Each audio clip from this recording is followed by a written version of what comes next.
नाज़रीन मोहतरम, सामीन किराम, आज जिस मौजू के ऊपर मैं गुफ्तगू करना चाह रहा हूँ वो है फ़िक़्ह जाफ़रिया। फ़िक़्ही मसाइल का सिलसिला हमारा शुरू था। आज उसी को हम दोबारा जारी करने के लिए जो है ना इस मौजू के ऊपर गुफ्तगू करना चाहते हैं। और फ़िक़्ह में जिस मसले के ऊपर डिस्कस करना चाहता हूँ वो है मर्द और औरत की नमाज़। किन सूरतों में मर्द और औरत की नमाज़ बातिल हो जाती है अगर इकट्ठे पढ़ें, किन सूरतों में उनकी नमाज़ सही होती है। इंशाअल्लाह ये आपके सामने इंशाअल्लाह हम ज़िक्र करेंगे। पहली दो सूरतें ऐसी हैं कि मर्द और औरत अगर इकट्ठे नमाज़ पढ़ते हैं तो दोनों की नमाज़ बातिल है। पहली सूरत यह है कि एक ही सफ़ के ऊपर दोनों खड़े हुए हैं, बराबर खड़े हुए हैं, इकट्ठे नमाज़ पढ़ रहे हैं, तो दोनों की नमाज़ क्या है, बातिल है। ये पहली सूरत है। दूसरी सूरत यह है कि औरत आगे है, मर्द पीछे खड़ा हुआ है, तो इस सूरत में भी दोनों की नमाज़ बातिल है।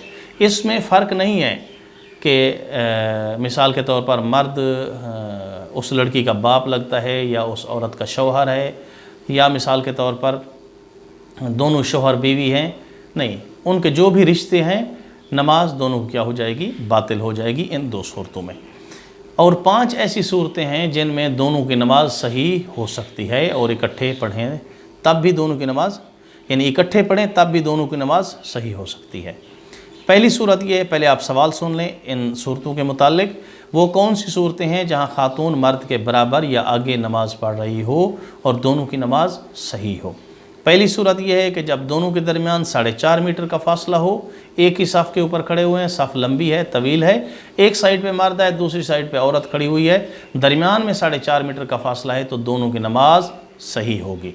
अगली सूरत यह है कि जब दोनों के दरमियान कोई चीज़ हायल हो, चाहे देखने से माने हो या ना हो, दरमियान में कोई पर्दा है, लाजमी नहीं है कि इस कदर गाढ़ा पर्दा हो कि एक दूसरे को वो न देख सकें, अगरचे वो देख भी रहे हों एक दूसरे को, फ़कत ये है कि दरमियान में पर्दा हो, एक सफ़ में खड़े हों, तो दोनों की नमाज़ क्या होगी, सही होगी पर्दे के आ जाने से। तीसरी सूरत यह है कि जब दोनों की नमाज की जगह इस तरह अलहदा हो कि आगे पीछे या बराबर होना सिद्क न करता हो। मिसाल के तौर पर एक जो मर्द है वो ऊपर वाली मंजिल पे खड़ा हुआ हो और औरत नीचे वाली मंजिल पे थोड़ी सी आगे खड़ी हुई हो, लोग कहें कि नहीं ये इकट्ठे नमाज नहीं पढ़ रहे, तो दोनों की नमाज सही होगी। चौथी सूरत यह है कि मजबूरी की हालत है, कोई और उनके पास जगह नहीं है, मजबूरी है, दोनों इकट्ठे नमाज़ पढ़ना चाहते हैं और नमाज का वक्त भी कम रह गया है, तो इस सूरत में इकट्ठे पढ़ें तो दोनों की नमाज हो जाएगी मजबूरी की हालत में। पाँचवीं हालत यह है कि जब मक्का मुकरमा में रश हो और नमाज इकट्ठी पढ़नी पड़ जाए।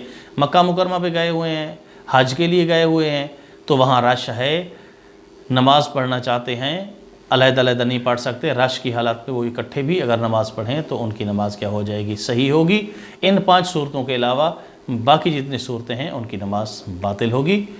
दुआ है कि अल्लाह ताला हमें सीरत अहले बैत पे चलने की तौफीक अता फ़रमाए। अल्हम्दुलिल्लाहि रब्बिल आलमीन।